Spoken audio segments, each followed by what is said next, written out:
today I have something spectacularly rare and new in box, although the box is a bit damaged. They shipped it in a box that was just barely big enough to contain it with no padding. So the box is a bit damaged, but it's brand new. It's at least from 2005 according to the oldest Amazon review. Alright, so let me show you what we're dealing with today.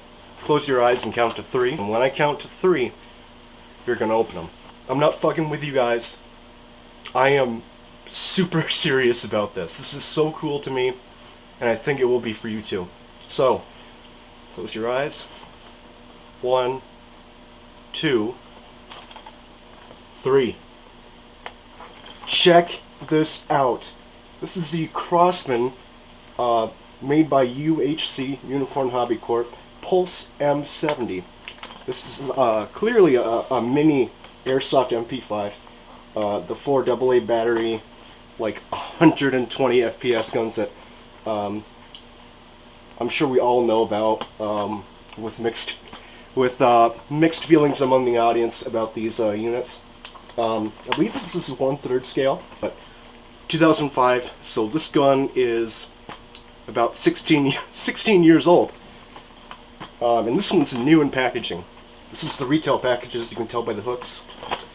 And if I have, so they've got some other Crosman products listed on the back. We have the Stinger S30 Spaz 12 from Toy Star, and then we have the Pulse P50, which I just did a review on a variant of that, except it didn't work, unfortunately. But I have like 5 of these Pulse P50s. Oh, 175 FPS, wow. With .12s. That's it's quite a bit more powerful than I thought it would be. Alright.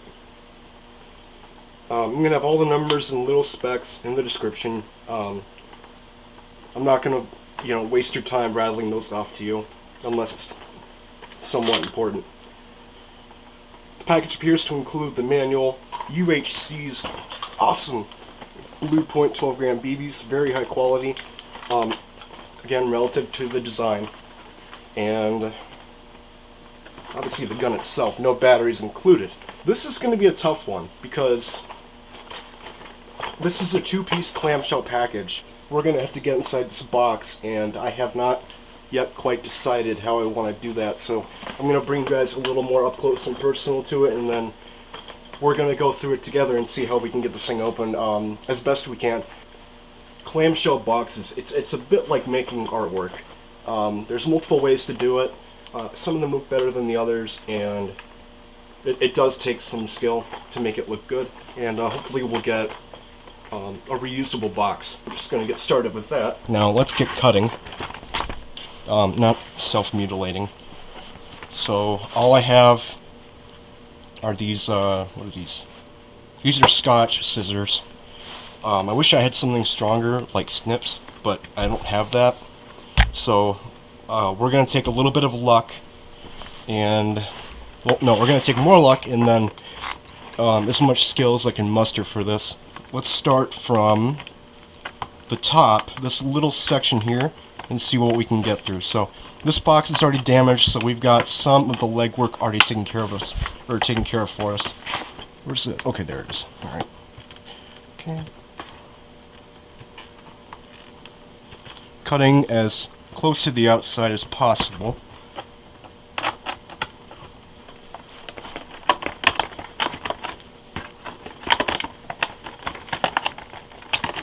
It's extremely difficult to get to the outside of the package when you can't fit the blades quite to.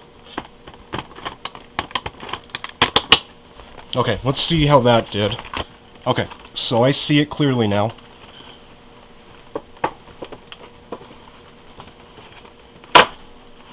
Okay.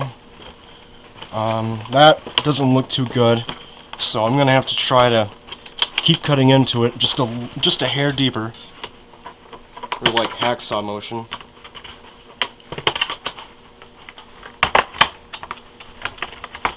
I'm pretty sure I just cut the bubble that holds the gun in place. That's not exactly optimal, but it could be going much worse right about now. God, this is just nerve-wracking. Okay, so we have half this box opened up, so I'm going to proceed to the other side here. I'm actually quite stunned I haven't damaged the liner notes at all.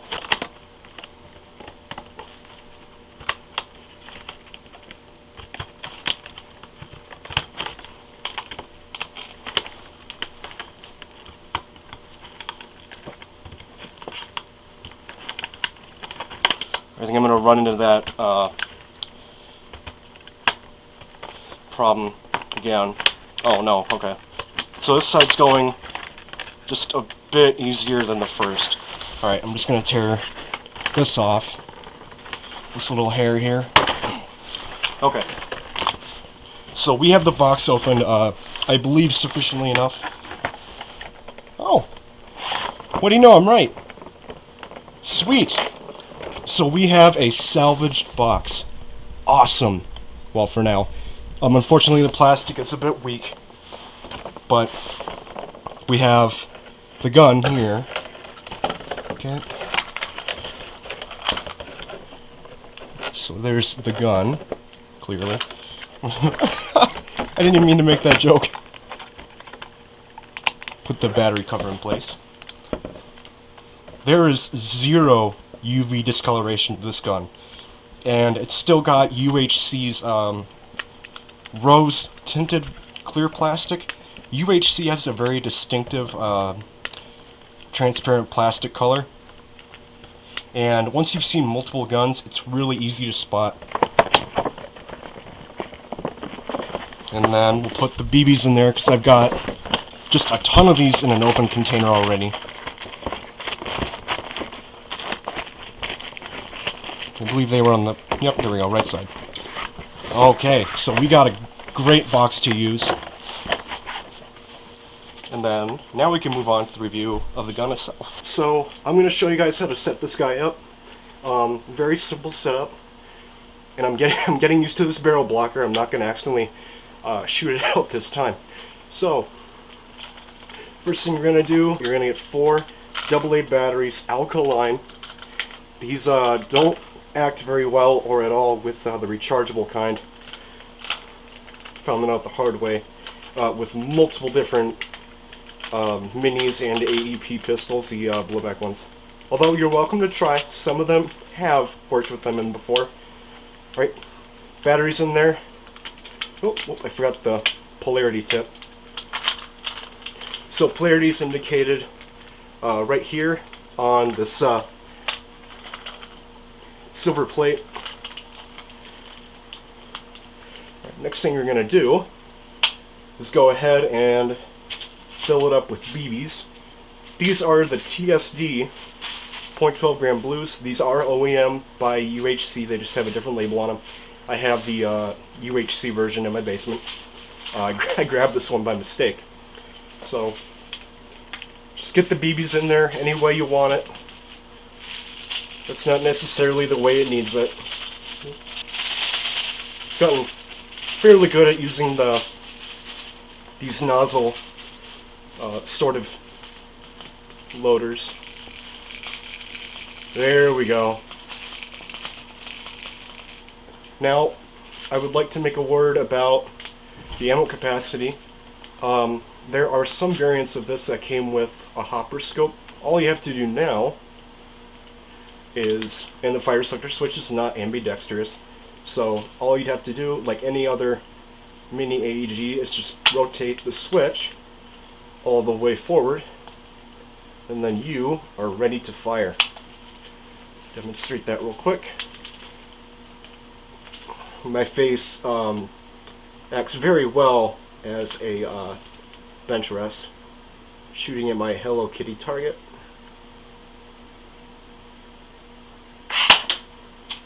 Alright, I missed. Great. There we go. I think I'm going to aim up just a little bit high.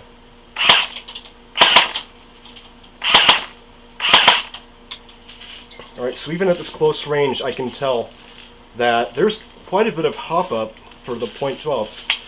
So when I go down and test this in the basement, we'll also touch on .20. Sorry guys, I'm just naturally shaky, so.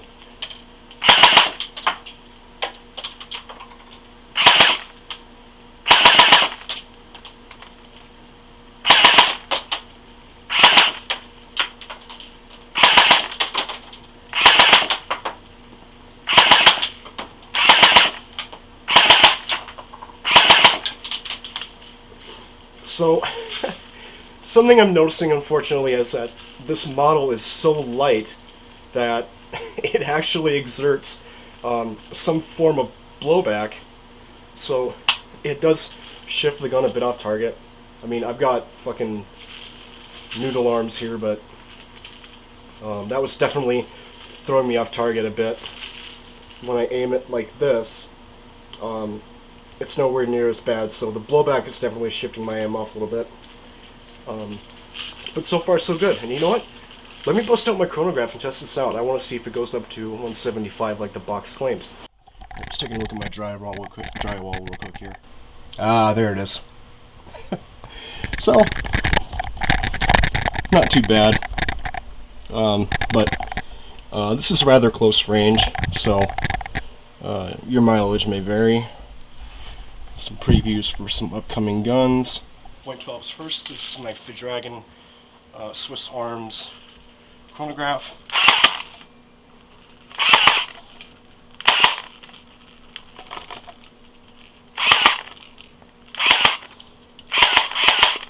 So pretty typical for a mini blowback or a mini AEG.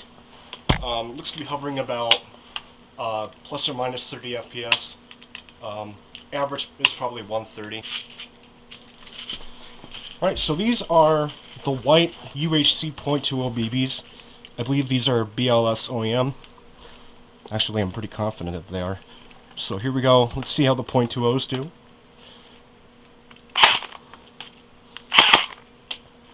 .85, 88, 82, 75, 82. Let's watch the FPS fluctuation on full auto fire. Curious about that.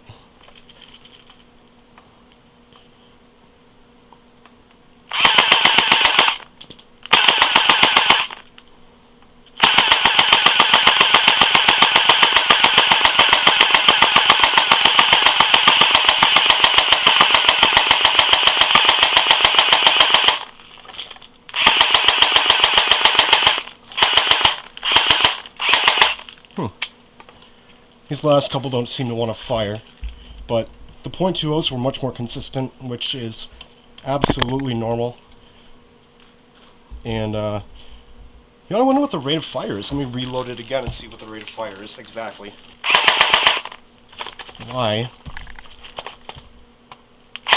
So clearly we want to be careful about overfilling it. We're running into that issue right now. Alright, let's see if that's any better. Okay.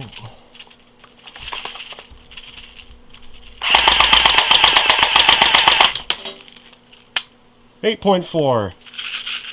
Try it one more time. 8.4. That was a good run. So 8.4 rounds per second. 8.5. Alright, here's a look at my target setup. This is my previously unopened vintage Crosman dartboard game target. That's what I'll be using. I'll be recording this in 60 FPS, and then I have a flashlight rolling in the background. Trying to get as clear of a flight path as possible of the pellet. And one more thing is that kind of souped up the M70 here. I've got, I forget what the suppressor this is. It's a mock, and then I found the scope, although it is broken. Two of the legs of the claw mount are missing, but it's all here. We're only going to test with the .20s because the .12s aren't. I don't think it's an appropriate accuracy test. And then I forgot to mention earlier that 130 to 125 FPS with .12s is quite below the max 175 FPS that they advertised on the box. So that's pretty disappointing. Although this is an old unit, so although it is also new. Alright, so let's go ahead and see what this thing can do. Alright, so I've removed the claw mount and the suppressor for this test. We'll be using it in the standard configuration that it came with, just with .20s here. I have the flashlight positioned directly at the target, so I'm going to try to line up the pellets with the line of sight flashlight using the iron sights. Okay, and here we go. Here goes nothing.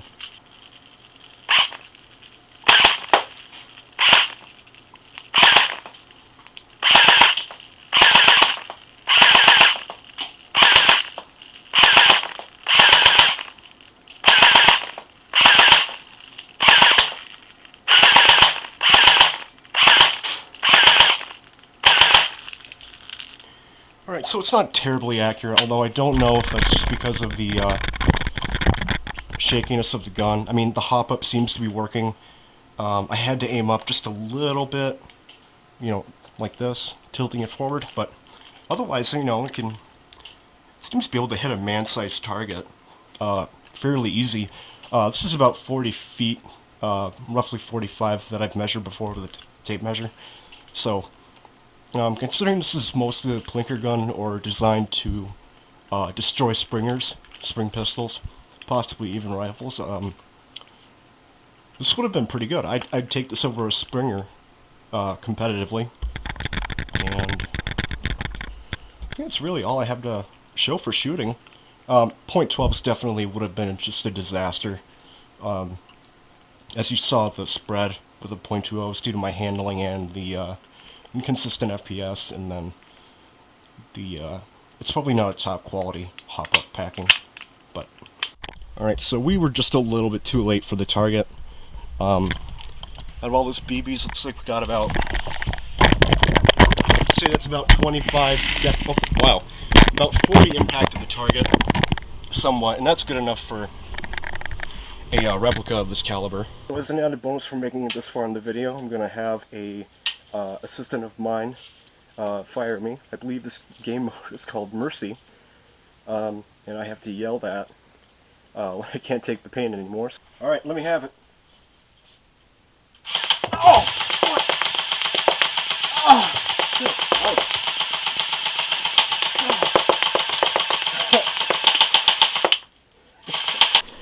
So out of 10, relative to the other mini AEGs, I would give this, and this specific model, I'd give it a 7.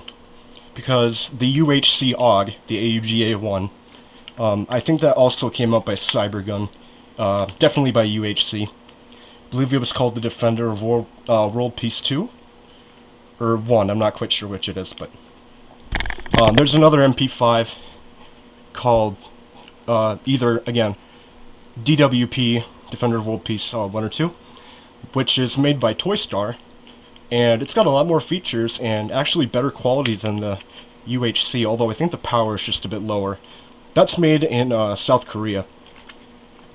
And that one I'd give an 8, and then I'd give the Tokyo Marui probably either a 9 out of 10. These are better than the later Chinese ones, by far.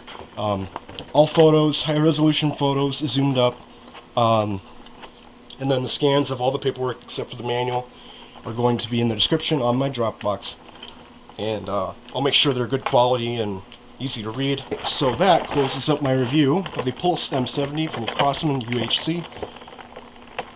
Thank you very much for watching, and I'm super happy with how this unboxing turned out, this entire review. So this will be staying in my collection indefinitely. I just can't see myself parting with this, and I had a lot of fun with this video, even though it took forever. I've been editing it for 3 hours now.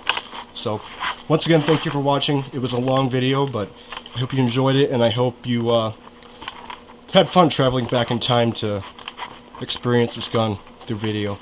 So, thank you very much for watching, and I'll see you guys next time. Run until my lungs collapse and cave.